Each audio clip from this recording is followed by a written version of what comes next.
بچے پوچھتے ہیں نا، وہ نہیں پوچھتے ہوں گے کہ ابو ہمارے ساتھ کیوں نہیں ہوتے؟ ہم جیسی کوئی ہوتی تو کہتی اسے ہماری پرواہ نہیں، اس نے ہمیں تنہا چھوڑ دیا، اسلام کے پیچھے دماغ گھوم گیا ہے آپ کے ابو کا، کچھ زیادہ ہی مسلمان بن گئے ہیں، اور بچے کے ذہن میں اپنے والد کے خلاف زہر بھرتی، یا بچے کو ایموشنل بلیک میل کروانے کا ایک ویپن، ایک اوزار بناتی کہ میرے لیے نہ صحیح اس چھوٹے بچے کے لیے ہی اسلام کو سائیڈ پہ کر دو۔ لیکن یہ حضرت ہاجرہ کی خوبصورت پرورش ہے کہ والد صاحب جو کہیں دور رہتے ہیں وہ آ کے کہتے ہیں تمہیں ذبح کرنے کا ویژن دیکھا ہے، اور اسماعیل علیہ السلام یہ نہیں کہتے کہ ابھی تک آپ کہاں تھے، آپ اب آئے ہیں، آپ میری ماں کو صفا اور مروہ پہ اکیلے پریشان حال ادھر ادھر دوڑنے پہ مجبور کیا، اس وقت کہاں تھے آپ؟ نہیں، انہوں نے کہا آپ مجھے انشاءاللہ صابر پائیں گے۔ اس کا مطلب کیا ہے؟ حضرت ہاجرہ نے صرف اپنے بیٹے کو اپنے والد کا مشن نہیں سمجھایا، بلکہ وہ مشن جس نے دیا یعنی اللہ عز و جل، اس کی محبت بھی نرچر کی اسماعیل علیہ السلام کے دل میں۔ ابو کو اپنے رب سے محبت ہے، اور محبت کرنے والے کو اپنے محبوب سے دور نہیں کرتے۔ ان کو تکلیف ہوگی، آپ کے ابو وہ ہیں جن کو سمجھ آ گیا کہ محبت سب سے پہلے رب سے کرنی ہوتی ہے۔ اور ان کو کیسے سمجھ آئی یہ بات؟ کیونکہ ان کو خود اپنے رب سے محبت تھی نا۔ جب ابراہیم علیہ السلام نے ان کو اکیلا چھوڑا تھا کچھ کھجور اور تھوڑے سے پانی کے ساتھ، انہوں نے پوچھا کیا اللہ نے آپ کو اس کا حکم دیا ہے؟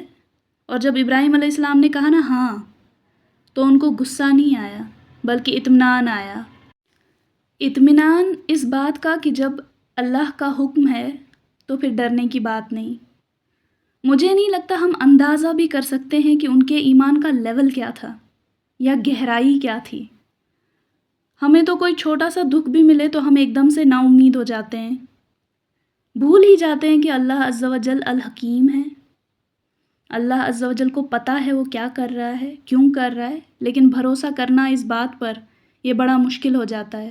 بھروسہ کرنا، یقین کرنا، اللہ عز و جل کے نام پر ایمان رکھنا مشکل ہو جاتا ہے۔ حالانکہ اللہ عز و جل کے نام، اللہ کے صفات جو ہیں ان پر ایمان رکھنا تو ہمارے ایمان کا جز ہے نا، ہم بھول ہی جاتے ہیں۔ لیکن ہاجرہ سلام علیہا نہیں بھولی۔ جب بیوی کے دل میں اللہ کی محبت ہو تبھی تو شوہر کے دل میں جو اللہ عز و جل کے لیے محبت ہے اسے سمجھے گی نا۔ جب ابراہیم علیہ السلام اپنے بیٹے کو قربان کرنے کے لیے تیار ہو گئے اور اسماعیل علیہ السلام خود قربان ہونے کے لیے تیار ہو گئے، کیا اس وقت ہاجرہ سلام علیہا بھی قربان نہیں ہو رہی تھی؟ ان کی قربانی کا اندازہ تب سمجھ آتا ہے جب ہم سوچتے ہیں کہ اپنے بچے کے دل میں اللہ عز و جل کی محبت ڈالنے میں کتنا وقت، کتنی محنت لگتی ہے، کتنا اپنی امکانی حد تک سوچ سمجھ کر اپنے بچے کی پرورش کرنی پڑتی ہے۔ حضرت ہاجرہ کی عبادت صرف صحرا میں صبر کرنا نہیں تھا، بلکہ وہ ہر شعوری فیصلہ جو انہوں نے اپنے بچے کی پرورش میں کیا، ہر وہ لمحہ جب انہوں نے خود کو روکا یا قدم بڑھایا، ہر دعا جو انہوں نے مانگی، ہر وہ لمحہ جہاں کچھ باتیں ہوتی ہیں نا نظر انداز کرنی پڑتی ہیں، اور وہ لمحہ جہاں روکنا اپنے بچے کو لازمی ہوتا ہے، ہر وہ بات جو انہوں نے دل میں رکھ لی، زبان پر نہیں آنے دی، اور ہر وہ بات جو بولنا مشکل ہو لیکن بولنا ضروری ہوتا ہے بچے کو۔ یہ سب کیا ہے؟ اتنی محنت، یہ کوئی آسان کام ہے؟ ایک تو یہ کہ ہم صحیح رول ماڈل بنیں اپنے بچوں کے سامنے، ایسا نہ ہو کہ ہم تعلیم کچھ دے رہے ہوں اور حرکتیں ہماری کچھ اور ہی ہوں، اور پھر یہ کہ صرف خود اللہ کی محبت نہیں بلکہ اس بچے کے دل میں اس محبت کے بیج ڈالنا ہر دن کا کام ہے، یہ ایک دن یا ایک ہفتے یا ایک مہینے یا ایک سال کا نہیں۔ اور وہ اکیلی تھی۔ ہر ماں کو پتہ ہے کہ کتنی ضرورت پیش آتی ہے اپنے شوہر کی، خاص طور پر اگر آپ اسلام کے مطابق خود بھی زندگی گزارنے کی کوشش کر رہی ہوں اور اپنے بچے کو بھی اسلام کے مطابق زندگی گزارنا سکھا رہی ہوں۔ اور پھر بیٹے کی پرورش، ماں کچھ بھی کر لے وہ باپ نہیں بن سکتی۔ گھر پہ وہ اسلام سکھائے گی پر باہر تو اس بیٹے کو والد ہی اسے زندگی کے طور طریقے سکھائیں گے نا۔ اگر خود اسلام کے مطابق چلتا ہوگا تبھی بیٹا بھی سیکھے گا، لیکن حاجرہ سلام علیہا اکیلی، مطلب ان کے لیے کام دگنا ہو گیا، ذمہ داریاں بڑھ گئیں۔ یہ سوچیں نا ہم تو شاید سمجھ آئے کہ اس قربانی والے واقعے میں صرف باپ بیٹے نہیں تھے، ماں بھی تھی، لیکن ان کا ذکر ہی نہیں ہوتا۔ ہم کہتے ہیں نا کہ گھر والے ساتھ نہیں دیتے، کہیں ابراہیم ہے تو حاجرہ نہیں، کہیں اسماعیل ہے تو ابراہیم نہیں، کہیں حاجرہ ہیں تو ابراہیم نہیں۔ پتہ ہے جب ہم اصحاب کہف کی بات کرتے ہیں، اکثر لوگ کہتے ہیں کہ کتنا کمال کا واقعہ ہے، 300 سال تک اللہ عز و جل نے ان کو سلائے رکھا۔ پر مجھے اس بات سے زیادہ کمال کی بات پتہ کیا لگتی ہے؟ اللہ عز و جل نے کہا وہ کچھ نوجوان تھے، یہ کہا ہی نہیں کہ نوجوان اور ان کے گھر والے تھے، پورا معاشرہ ایک طرف اور چند نوجوان ایک طرف، اور ہمیں کہا گیا ہے ہر جمعہ سورہ کہف پڑھنا۔ مجھے تو یہ زیادہ بڑا معجزہ لگتا ہے، نہ وہ نبی تھے نہ کوئی رسول تھے، بس چند نوجوان، اور وہ نوجوان اپنے اپنے گھروں کی طرف نہیں بھاگے، غار کی طرف بھاگے۔ صحابہ جب اصحاب کہف کے بارے میں پڑھتے اور سوچتے ہوں گے، ان کو اپنے حالات نہیں نظر آتے ہوں گے، کہیں والد ناراض ہے، کہیں والدہ، کہیں بھائی مخالفین ہیں، کہیں بہنیں، کہیں شوہر تو کہیں بیوی۔ تو ہم کیسے کہیں کہ بیوی ساتھ نہیں دیتی، شوہر ساتھ نہیں دیتا؟ مشکل ہے، ہاں ہے نا، مشکل ہے، لیکن اتنا بھی مشکل نہیں ہے کہ ہمیں غار کی طرف بھاگنا پڑے۔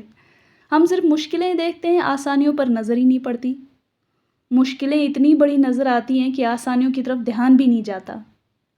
ہر نبی کو کہاں اللہ سے محبت کرنے والی بیوی ملی ہے، اور ہر محبت کرنے والی کو کہاں اللہ سے محبت کرنے والا شوہر ملا ہے، لیکن انہوں نے ہار نہیں مانی۔ کتنی مثالیں دی گئی ہیں ہمیں یہ بات سمجھانے کے لیے، مطلب بہانہ کسی کے پاس نہیں ہے۔ شوہر ساتھ نہیں دیتا تو میں اکیلی کیا کروں، یا بیوی ساتھ نہیں دیتی تو میں اکیلا کیا کروں، والدین ساتھ نہیں دیتے تو ہم بیچارے کیا کریں، یہ بہانے نہیں چلیں گے۔ اس کا مطلب یہ نہیں ہے کہ اب ہم کوشش ہی نہ کریں۔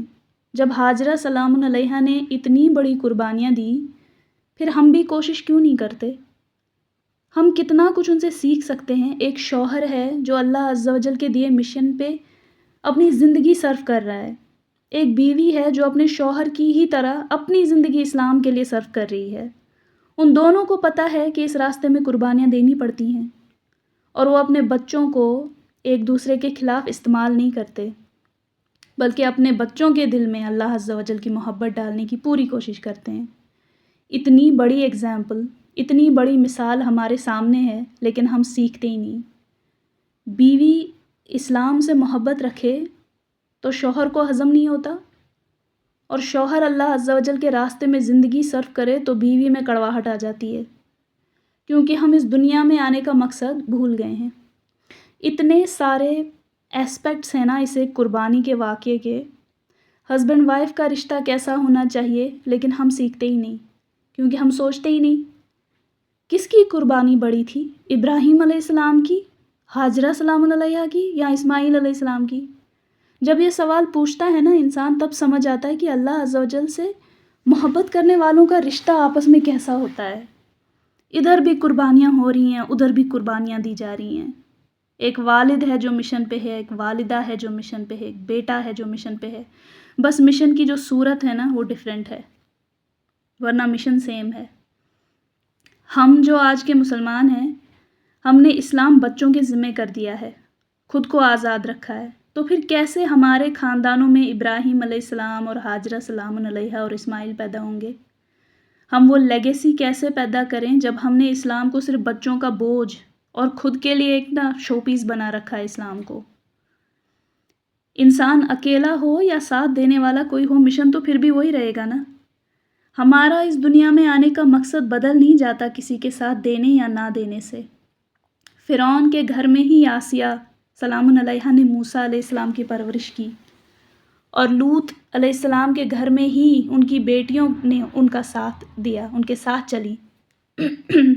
کہیں شوہر نے ساتھ نہیں دیا، کہیں بیوی نے ساتھ نہیں دیا، کہیں ابراہیم علیہ السلام کو اپنے والد نے دور کر دیا، کہیں نوح علیہ السلام سے اپنے بیٹے نے کرار کر لیا۔ اگر ہمیں اپنے خاندانوں میں ابراہیم اور ہاجرہ اور اسماعیل جیسے ڈائنامک چاہیے تو پھر اس کے لیے محنت بھی ہمیں ہی کرنی پڑے گی نا۔ قربانیوں کے بغیر کچھ نہیں بدلتا۔ کوئی شوہر ہو یا والد ہو یا بیٹا ہو یا بیوی ہو یا ماں ہو، اپنی اپنی طرح کی قربانی اسلام سب سے مانگتا ہے۔ ایک دوسرے کا ساتھ دیں گے تو دنیا بدلے گی۔ کتنا کچھ ہمیں صرف ایک واقعہ سکھا دیتا ہے۔ سوال یہ ہے کہ ہم سیکھنے کو تیار ہیں یا نہیں۔ اور پہلا قدم یہ ہے کہ ہم خود کی پہچان کریں کہ ہم خود کس طرح کا کردار ہیں۔ ہم اپنے گھر والوں کی زندگی میں کون سا رول پلے کرتے ہیں۔ ہم ابراہیم ہیں یا فرعون؟ ہم ہاجرہ ہیں یا لوط علیہ السلام کی بیوی؟ ہم حابیل ہیں یا قابیل؟ ہم اسلام کی راہ میں قربانیاں دینے والوں میں سے ہیں یا جو قربانیاں دے رہے ہیں ہم ان کے راستوں میں روڑے اٹکانے والوں میں سے ہیں؟ اگر ہم خود کی پہچان کر لیں تب کہیں امید ہے کہ ہم خود کو بہتر بنا سکتے ہیں، ورنہ کہیں ایسا نہ ہو کہ وہ جو شعر ہے نا ایک کہ اپنا چہرہ نہ بدلا گیا آئینے سے خفا ہو گئے۔ ہم میں اتنی ہمت ہونی چاہیے کہ خود کو فیس کریں۔ کیا ہم ان میں سے ہیں جنہوں نے اپنے رب کو اپنی پرائیورٹی رکھا ہے، یا ہم ان میں سے ہیں جو چاہتے ہیں کہ ہمارے گھر والے اللہ عز و جل کی جگہ ہمیں پرائیورٹی بنا کر رکھیں؟ ذرا سا ہمیں بھی سمجھ آئے کہ بڑی عید ہمیں کتنے سبق سکھاتی ہے۔ یہ ایک قربانی کی بات نہیں بلکہ قربانیوں سے بھری پوری زندگیاں ہیں جو ہمیں بڑی عید یاد دلاتی ہے۔ جب ہم اللہ عز و جل کے لیے قربانیاں دیتے ہیں نا، کوئی کام یا ایون کوئی رشتہ قربان کر دیتے ہیں، اس قربانی سے جیسے وہ کام یا وہ رشتہ اور پاک ہو جاتا ہے۔ یہ خود ایکسپیرینس کیا ہے میں نے، اس لیے بتا رہی ہوں۔ وہ برکت جو ہوتی ہے نا وہ نظر آنے لگتی ہے، کیسے وہ ہائر پوٹینشل نکل آتا ہے جہاں آپ نے اپنے رب کے لیے قربانیاں دی ہوں۔ ابراہیم علیہ السلام اور ہاجرہ سلام علیہا کی یہ جو مثال ہے نا یہ لے لیجئے، جہاں اور جس حال میں ابراہیم علیہ السلام انہیں چھوڑ گئے تھے وہاں تو بچنے کی کوئی امید ہی نہیں تھی، لیکن وہ صرف بچے ہی نہیں بلکہ اتنا خیر نکل آیا ان رشتوں سے جو رشتے انہوں نے اس وقت قربان کر دیے اللہ عز و جل کی راہ میں۔ وہ قربانی ہی تھی نا۔ کیا گزر رہی ہوگی ابراہیم علیہ السلام پر اس وقت، بیوی اور ایک چھوٹے سے بچے کو اکیلا ایسی جگہ پہ چھوڑ جانا، وہ بھی قربانی تھی۔ ہاجرہ سلام علیہ کا رک جانا اس جگہ، وہ چاہتی تو نہیں رکتی، پیچھا کرتی ابراہیم علیہ السلام کا، انہوں نے نہیں کیا۔ اپنی پرواہ نہ بھی ہوتی، بچے کی فکر تو ہوتی نہ انہیں، لیکن وہ رک گئی، وہ بھی قربانی تھی نا۔ اور وہ رشتے ہمارے لیے مثال بنا کر ہماری کتابوں میں ہیں۔ آج پوری دنیا سے لوگ وہاں جاتے ہیں جہاں وہ اپنے بچے کے ساتھ اکیلی رک گئی تھی۔ کیا مقام ہوگا ان کی پوری فیملی کا اللہ عز و جل کے نزدیک۔ جس چیز کو قربان کرتے ہیں وہ پاک ہو جاتی ہے۔ ان کا رشتہ کتنا پاک تھا۔ انسان سوچتا ہے، ہم سنتے ہیں نا سوشل میڈیا پہ ٹرینڈنگ ہوتا ہے کپل گولز، یہ ہیں اصلی کپل گولز۔ پوری فیملی، شوہر بھی بیوی بھی پاک ہونے کو تیار، بچہ بھی پاک ہونے کو تیار۔ یہ ہوتے ہیں کپل گولز، فیملی گولز۔ مسلمان معاشرے میں یہ ٹرینڈنگ ہونا چاہیے۔ اتنی بڑی مثال ہے آئیڈیل ہسبینڈ وائف، اور ہم صرف ایک جانور قربان کر کے خوش ہو جاتے ہیں۔ عید منا لی، لیکن عید کیا میسج دے رہی ہے اس کے بارے میں ہم نے سوچا ہی نہیں۔ کپل گولز تو یہ ہوتے ہیں نا، آج کے زمانے میں پاور کپل کا مطلب ہوتا ہے دونوں دنیا کما رہے ہوں یا دونوں کیمرہ ریڈی ہوں، لیکن اصلی کپل گولز وہ ہیں جو اللہ کی راہ میں قربانی دینے کو تیار ہوں، شوہر بھی، بیوی بھی، بچہ بھی، کہ دیکھنے والے پریشان ہو جائیں کہ شوہر نے اللہ عز و جل کی راہ میں زیادہ قربانیاں دی ہیں یا بیوی نے زیادہ قربانیاں دی ہیں۔ اس سوچ میں پڑ جائے انسان کہ وہ بیٹا ان کی قربانیاں دیکھ کر اتنا صرف انسپائر ہی نہیں ہوا ہوگا، بلکہ ان کی ان قربانیوں سے جو برکت ان کے رشتے میں آئی، وہ پاک محبت دیکھ کر جب والد نے کہا مجھے آپ کو ذبح کرنے کا ویژن بار بار آ رہا ہے، تو اس بیٹے نے کہا آپ مجھے صابر پائیں گے۔ ایسے انسپریشنل لوگ جو قربانی لفظ سن کر ڈرتے نہیں تھے، پیچھے نہیں ہٹ جاتے تھے، ان کو پتہ تھا قربانیاں پاک کرنے کا ذریعہ ہوتی ہیں۔ ہر وہ چیز جو قربان کی جائے اللہ عز و جل کے لیے، اللہ عز و جل اس کو پاک کر دیتا ہے۔ آئیڈیل فیملی یہ ہوتی ہے، پوری فیملی انسپریشن بن جائے۔ عید کے میسج پہ دھیان دیں گے تو سمجھ آتا ہے کہ ہمارے معاشرے میں کس طرح کے شوہر، کس طرح کی بیویاں، کس طرح کے والدین، کس طرح کی اولاد کی ضرورت ہے۔